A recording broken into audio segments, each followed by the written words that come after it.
We knew that gamers were, like in love with the idea of open world urban chaos, so we knew the franchise was going to be successful. With GTA 4 coming out, why should we be interested in Saints Row 2?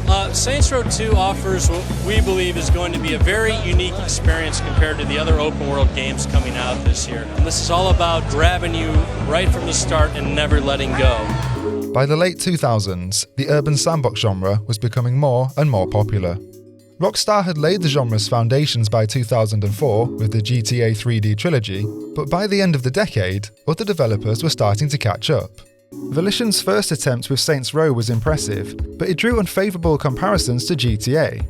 Saints Row did advance the genre in many ways, but it was hard to shake the feeling that we'd seen it all before.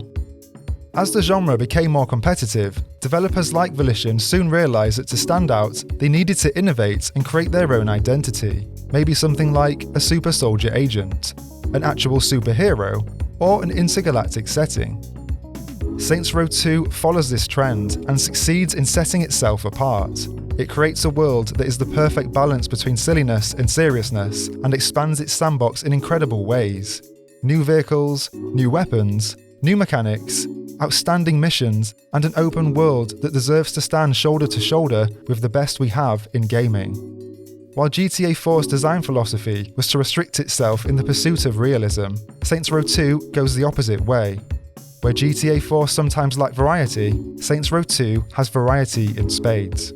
Sometimes though, Volition's desire to improve on everything from the first game has broken mechanics that were already fixed. Overall, Saints Row 2 is a more frustrating game, and it's my belief that the wrong decisions were made somewhere along the way. Throughout this review, we'll examine all of this in depth and see how Saints Row 2 holds up in 2022. Let's find out if Saints Row 2 is still great. Saints Row 2 takes place in Stillwater, but it is a completely revamped Stillwater. Oh my god, it's you. Surprised, Aisha? Improved combat features, new vehicles, so that they have the ultimate choice in an open world game. Just like old times, player. Yeah. So what do we do now? This is our city. We do whatever the fuck we want to.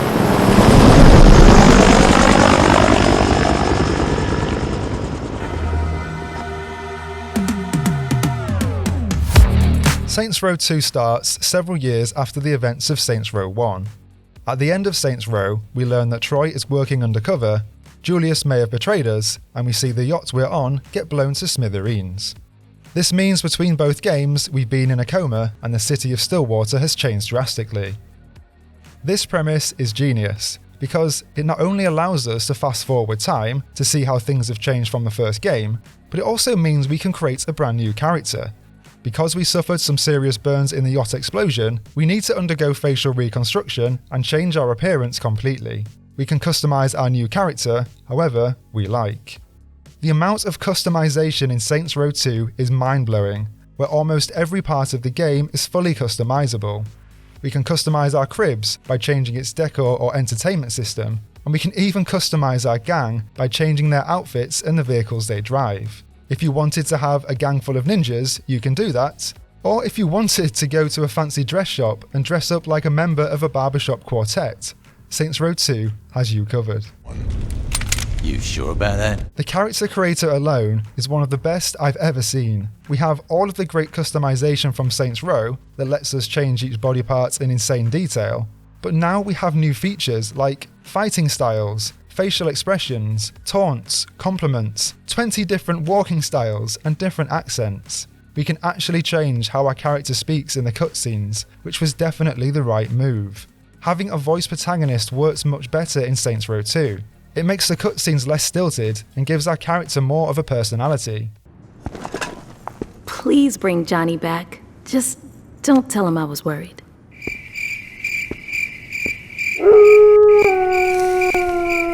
Pierce, I put you in charge of the Ronin. What more do you want? I can do more to help. Do you know how the Sons of Samedi are still moving product after we torched their farm and drug labs? No. Then shut the fuck up.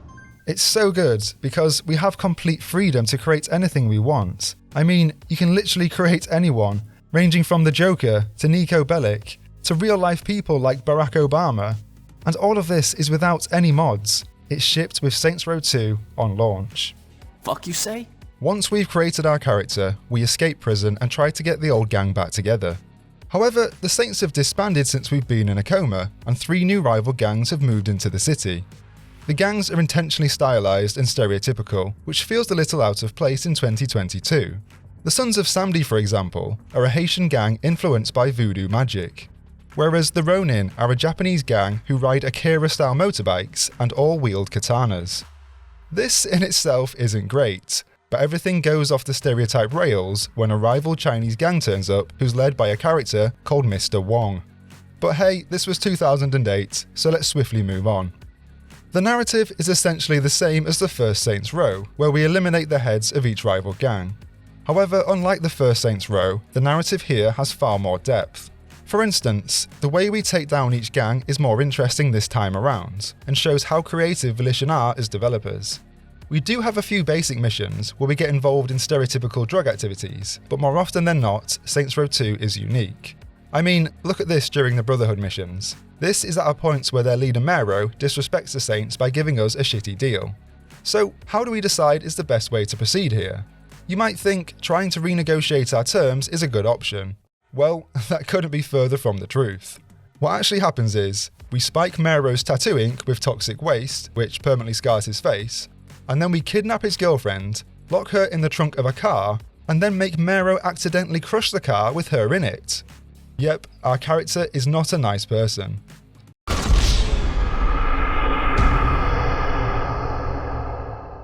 It's in moments like this that Saints Row 2 isn't afraid to get serious. Volition isn't afraid to make bold decisions and kill off main characters in the game.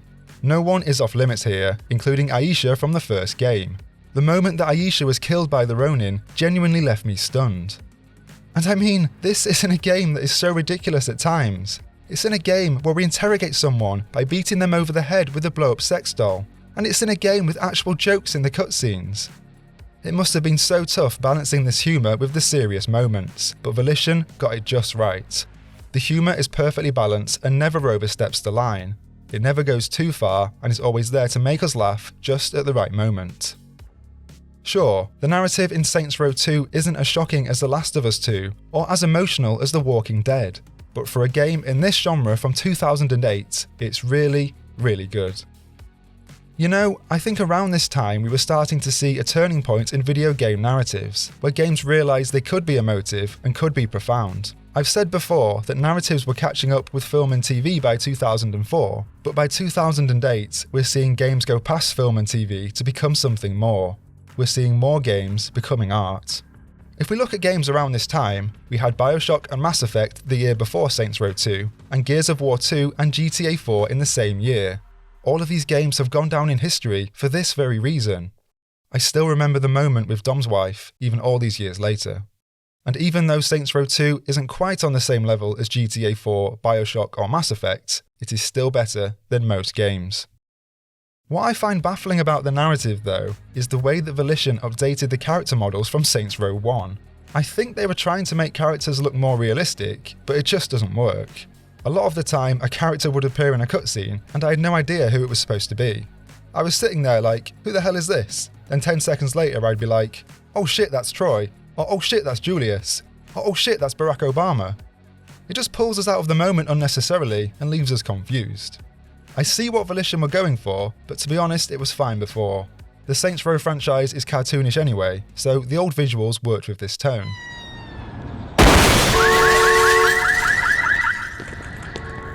That sucks for your car.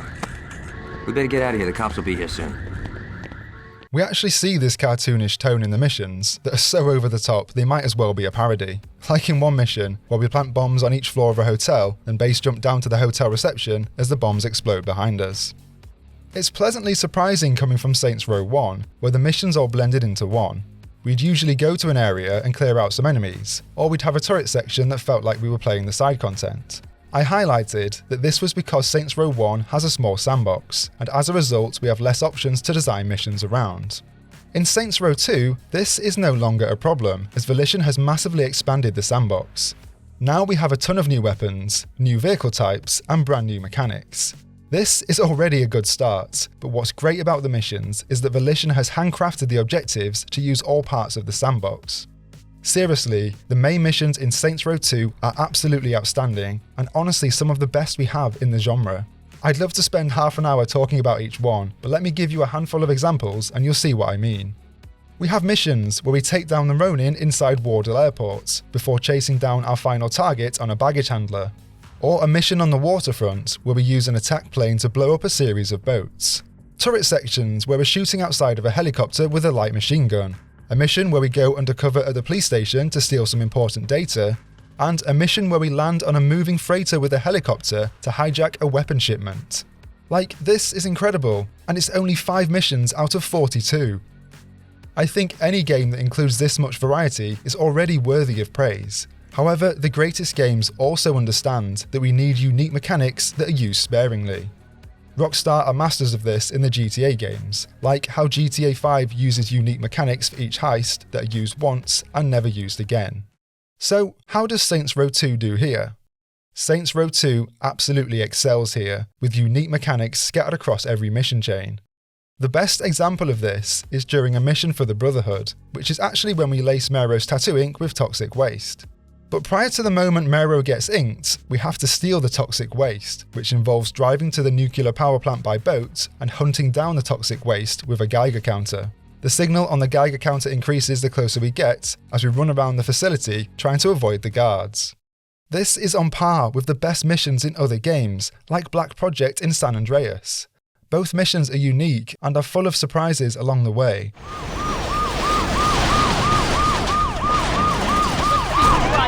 The missions are not all perfect though, and I'd say there's too much hand-holding overall. We're basically led through most levels with waypoints at every stage. It gets so bad at times that text literally pops up on screen to show us what floor of a building we're on, just in case we can't count. The missions that are open-ended are always much better, like the Geiger counter mission, or missions that give us different options to proceed. Sometimes we'll have 2 routes through a level, or we'll be given the choice to use one of 2 vehicles. And although there is a lot of hand-holding, I appreciated how there was room to freestyle in some missions, even though it wasn't always clear we could do this. For the mission at the police station, for example, we're told to hide our weapon so we don't blow our cover. I bet most people followed this advice, as other games like Red Dead Redemption 2 punish us for going off course. In Saints Row 2 though, we can completely ignore the objective. We can go in all guns blazing and the game lets us do that. The mission plays as normal and we're not scolded for ignoring the game. Repairmen don't wave around guns.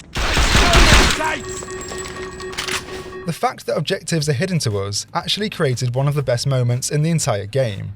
This moment is completely hidden from us, and we can only unlock it if we explore the police station in the open world. If we decide to explore the police station, we can go into the investigation room and find wiretap conversations that Troy recorded during the first game. This is great, as it adds more depth to the Saints Row universe, a bit like we're finding a lore entry in an RPG. What's up, Dex? I know you're a cop. Fuck are you talking about? Come on, man. Who you think you talking to? The tactics, the police station thing, your shitty haircut? You got cop written all over you. The wiretap conversations aren't the best part though. The best part comes when we go into the next room and find a secret file on Julius. If we pick up the file, Dex's number is added to our phone. We then ring the number and unlock a secret mission in the game. A secret that is so well hidden, only a handful of players will find it. How you doing, player? If you've gone through Troy's files, you know that Julius set you up. This is something the best games understand. They understand that we need to discover secrets on our own. Elden Ring is a masterclass in secrets like this, because From Software doesn't tell us anything. The thing is though, Elden Ring isn't unique, as other games in the past also have secrets. The thing that makes Elden Ring unique is the year it was released in. It was released in a time where everything in video games is spelled out to us, or shown to us on the map as a series of markers. In modern games, we've lost this sense of wonder. I just hope that we find it again soon.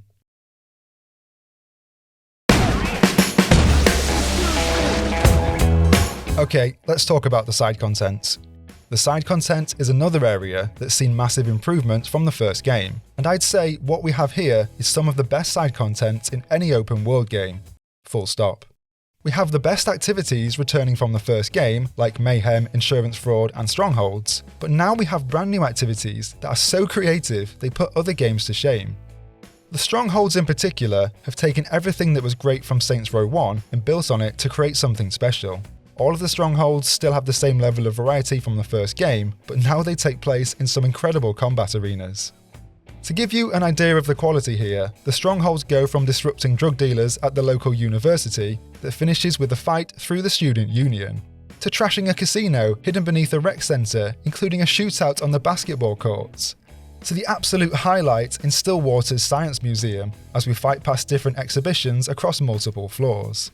That last one is so good that it reminded me of the best level in Sifu, which I thought was cool. The new activities though is where Saints Row 2 shines, and this is what I meant when I said they were creative. The trailblazing activity, for example, highlights how basic other games are. On the surface, they are essentially quad bike races that we see in other games, but the thing that sets them apart is the fact we're on fire, racing against time, and can increase our time by mowing down pedestrians or blowing up vehicles. I think in any other game, we'd be given quad bike races and that would be it. Not in Saints Row 2 though. Other activities also shine, like crowd control and fuzz. And just like the trailblazing activities, they set themselves apart from other games. They both lean into the more absurd side of Saints Row 2 that helps give them a unique identity. Crowd control was a standout activity for this very reason, as we have to protect a celebrity from overly aggressive fans.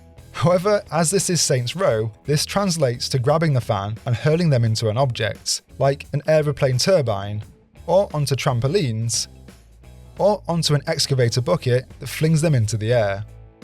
Crowd control is hilarious in a slapstick comedy kind of way, but I actually think the fuzz activity is funnier. Here we pretend to be a cop and go around town filming footage for a reality TV show. We basically have to rough up a suspected criminal in the most extreme way. But what's funny about this is the fact the suspects have committed a petty crime. So we have objectives like apprehend the litterbug or the helmetless biker. Then we turn up and torch them with a flamethrower or smash them off their bike. One objective tells us to stop a vehicle that's holding up traffic, so we turn up with a pipe bomb and blow them up. All of this is so far beyond the side content in other open world games. So many other games force us to rinse and repeat the same objectives or include side content that's bland and boring. Take Red Faction Guerrilla for example, which Volition released the year after Saints Row 2. The side content in Red Faction is so uninspired, where we have to rescue hostages, or blow up buildings, or literally drive a vehicle across the map. That's it. And I know that Red Faction has great qualities that make up for its poor side content, but it does highlight how far ahead Saints Row 2 was. There are few games that get it this right. Unfortunately though, Volition falls into the trap that comes when making a sequel. The need to improve on everything in the game, even if it doesn't need improving. And what I'm really talking about here are the changes to Insurance Fraud and Mayhem. Insurance Fraud and Mayhem were the best side content in Saints Row 1, and in my opinion, didn't need changing. Having said that, I actually like the changes to Insurance Fraud, as we now have an adrenaline meter that fills every time we take a fall. Then, once the meter is full, adrenaline mode activates and the physics engine goes into overdrive. It's really fun, as the slightest of taps sends us flying across the map, and we move our character mid-flight like crash mode in Burnout. The changes to Mayhem, however, have arguably ruined the mode. For some reason, Volition made the enemies far more aggressive in Saints Row 2, where they constantly try to run us over. So every time we're trying to cause mayhem, we'll get charged from behind and knocked to the ground.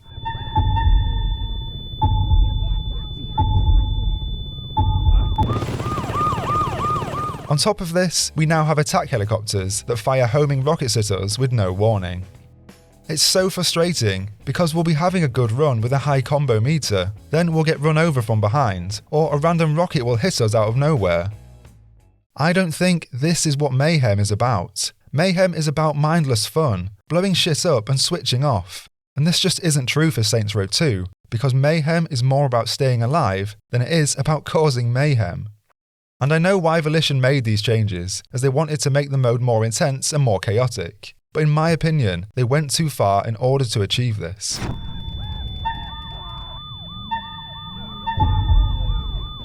The issue with aggressive enemies also trickles down into combat and serves as another example of something that didn't need fixing. We've already talked about attack choppers and how we constantly get run over, but we have other issues on top of this, specifically due to how enemies spawn. Whenever we have gang notoriety, we see waves upon waves of enemies drive into the area with cars loaded full of gang members. It is easy to take down 4 gang members in a vehicle, but as soon as we do that, another one enters the area shortly afterwards.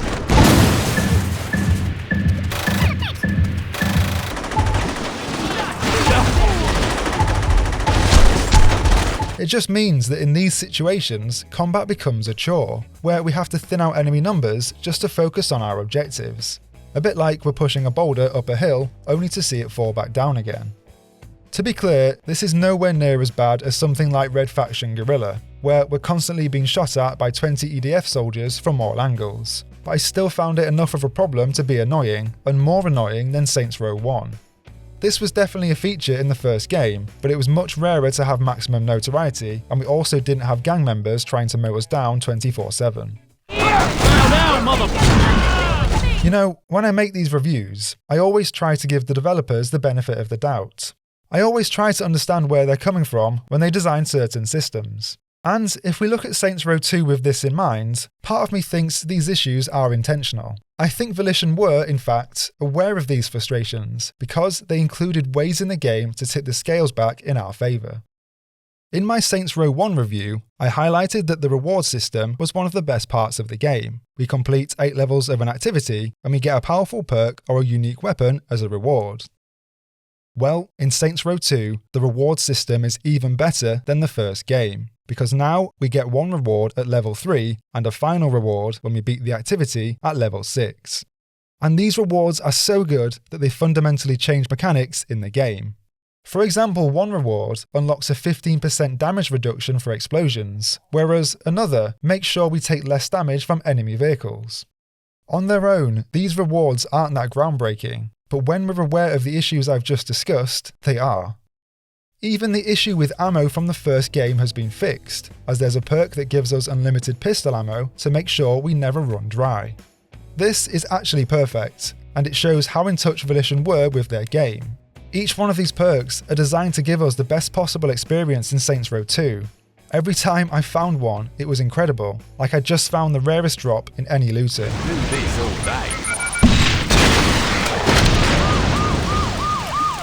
Outside of these minor issues, the combat is as good as the first game. Volition stuck to their run and gun roots while adding major improvements across the board. Overall, the combat is more dynamic than before, as we have a handful of new abilities. Rather than having simple run and gun mechanics like in the first game, we can now take people hostage and use them as a human shield. This is great to protect ourselves from incoming fire, but it also fits in with the game's more comedic tone, as we can grab anyone in the world and throw them to their death. We can also pick up items in the world and use them as weapons, either by whacking people over the head or throwing it at an enemy. I think this mechanic is genius, as it creates so many organic moments in combat. It expands Saints Row into brand new territory, where we might as well be playing a wrestling game, or Super Smash Bros., or a 2D beat 'em up like Streets of Rage. We even have brand new melee weapons that have unique finisher moves, and the animation for these still look great today. I mean, it's not as good as the takedowns in something like Miles Morales, which are a masterclass in how to animate video game characters, but we have to remember this was 2008. Okay, we're now going to move on to the final part of this review, and things are about to get interesting. We're about to look at why Saints Row 2 deserves to go down in gaming history. I think the world in GTA 4 is one of the best I've ever seen. There were simply no other games from this time that had this much detail. I even jumped back into Saints Row 2 to check what other open world games were doing at the time, and I was honestly shocked at the difference. The interiors in Saints Row lacked detail, and the open world is empty and stilted. Saints Row 2 felt like a product of the time, whereas GTA 4 felt timeless. Well, I regret saying that now, because the open world in Saints Row 2 deserves to stand shoulder to shoulder with the best we have in gaming. What's interesting about the open world is that it's largely the same as Saints Row 1. We return to Stillwater for Saints Row's second outing, but it's not the same Stillwater we grew to love, as everything has changed. Volition has expanded the map to create new districts, while updating old districts to give them a new feel. The Saints Row district has seen the biggest change, as what used to be home to low-quality housing and the L train overhead is now under the ownership of the Ultor Corporation. Ultor demolished Saints Row, and in its place built huge skyscrapers with an ultra-modern aesthetic. Other areas from Saints Row 1 have seen less of a change, although Volition did enough to let them stand on their own. The Museum District, for example, has more detail on each building and the brand new Science Museum, whereas Barrio is much more colourful and has signs written in Spanish to give it a distinct identity. As Volition has repurposed old areas like this, it makes exploring Stillwater feel fresh again. In fact, a lot of the enjoyment in Saints Row 2 comes from revisiting each area and seeing what has changed over the years. The best example of this is the Airport District, which has expanded since the first game. The Airport District in Saints Row 1 was stilted, as no planes ever landed or took off from the runway, and there was a lack of NPCs in certain areas. It wasn't great. In Saints Row 2 though, this couldn't be further from the truth. Now we see planes taking off and landing, there are people working on the runway, and NPCs are finally in security huts. I complained about this in Saints Row 1, so it was good to see Volition were on the same wavelength. By far the best feature in the open world though are the new interior spaces, which include a terminal at the airport, a huge shopping mall, and underground cavern system, and more. I cannot believe how impressive these spaces are, even compared to modern games. They are absolutely massive and full of detail, but they also include different things to do, like how we can drive cars around the mall, just like we're playing Vice City, or how we can hijack a jet ski in the caverns and pretend we're playing the final mission in Resident Evil 4. One of the best parts about these spaces though is how they inject some ridiculous fun into the game. For example, some spaces are tourist attractions, like the Phantom Caverns or the By Jove Ancient Greek Museum. Here we can buy souvenirs from the gift shop and wear them in the open world. It's a great example of virtual tourism, and it reminded me of the best parts of Watch Dogs 2, going to each tourist destination, buying a novelty piece of clothing, and wearing it in the game. It's so ridiculous, but so much fun. In fact, I struggle to think of another open world that has this level of creativity, or has this much to see and do.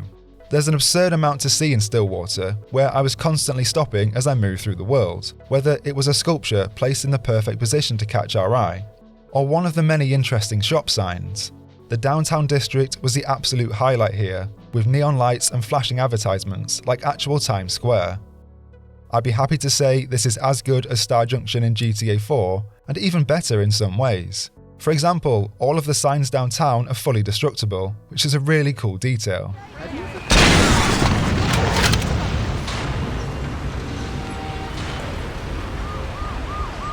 Moments like this are everywhere, where we stumble across tiny details in the open world.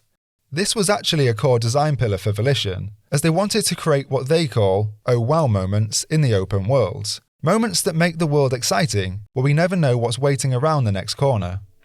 This could be something like an NPC working out at the athletics track in GTA 5, or how we see people using metal detectors on the beach in Cyberpunk 2077. Moments that make us stop for a moment and go, "oh wow, that's really cool." In Saints Row 2 though, Volition went above and beyond other games and added a ton of these unique moments. It could be something like construction workers working in the road, or street entertainers like mimes and barbershop quartets, or even an entire neighbourhood that's permanently on fire as firefighters try to tackle the blaze. One of the coolest oh wow moments is when an NPC fails a skydive and lands on the ground in front of you. I never saw this, but you can see that here on a clip from Volition's Saints Row 2 stream. So where's Oh, you got the skydiver! Yes! Other times in the open world, I'd see a feature that wasn't unique, like NPCs reading newspapers or eating in restaurants. However, I'd then have another oh wow moment when Volition took the idea to the next level. NPCs, for example, get umbrellas out when it's raining, which most other open world games include. But then Saints Row 2 has NPCs that use their newspapers to shield themselves from the rain. Or how we see buildings under construction, like we do in other games, except Saints Row 2 includes actual builders, hammering nails into boards as they build it. Some modern games are obviously more detailed than this, like how NPCs fixing wooden ships in Assassin's Creed Origins sometimes hit their thumb with a hammer. But for 2008, this was groundbreaking. It's also a great way of making the world feel alive, rather than falling into the trap we see in other games. So often in open world games, we'll walk into a building or cross paths with someone and they don't say anything. They'll just sit there with their pre-programmed animation, or they'll repeat the same line of dialogue over and over. Well, this is not a problem in Saints Row 2, as NPCs have lines of dialogue related to their action in the open world. It never feels generic, and I was always interested to see what each person had to say. I think I should have used a stronger sunblock. Unfortunately though, we still have issues with interior spaces, just like we did in Saints Row 1. The interiors have improved slightly, as they're more padded out and detailed.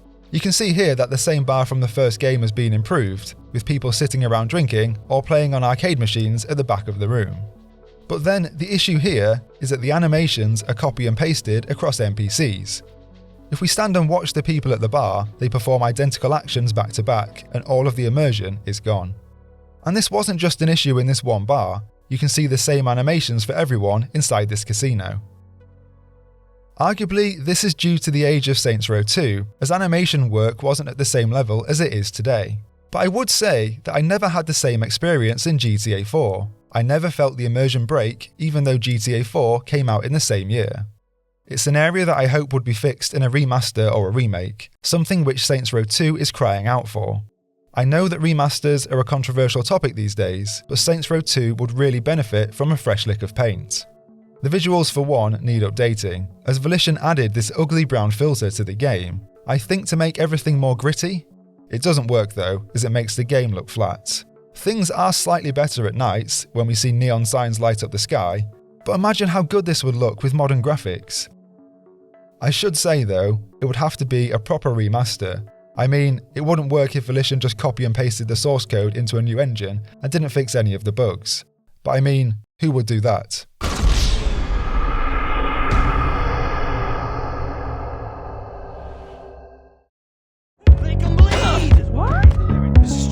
Okay, we're about to finish off this review, so now it's time to answer that final question. Is Saints Row 2 still great? On the whole, Saints Row 2 is a more frustrating game than Saints Row 1, as systems have been fixed that didn't need fixing. The addition of the attack helicopter was infuriating, and at times I questioned why these changes were made. However, Saints Row 2 does more than enough to make up for these frustrations, with a design philosophy that expands on everything from the first game. The combat has more weapons and abilities to keep it engaging, the side activities are creative and fun, and the open world is seriously underrated. It's a travesty that Saints Row 2 isn't discussed along with the best open worlds we have in gaming, and I hope we rectify this soon. And it's for these reasons that Saints Row 2 is still great. Is Saints Row 2 better than GTA 4? I think both games are too different to compare. GTA 4 is a technological marvel, whereas Saints Row 2 focuses on fun and memorable moments. I think we should just enjoy them for what they are, because, after all, isn't that what gaming is about?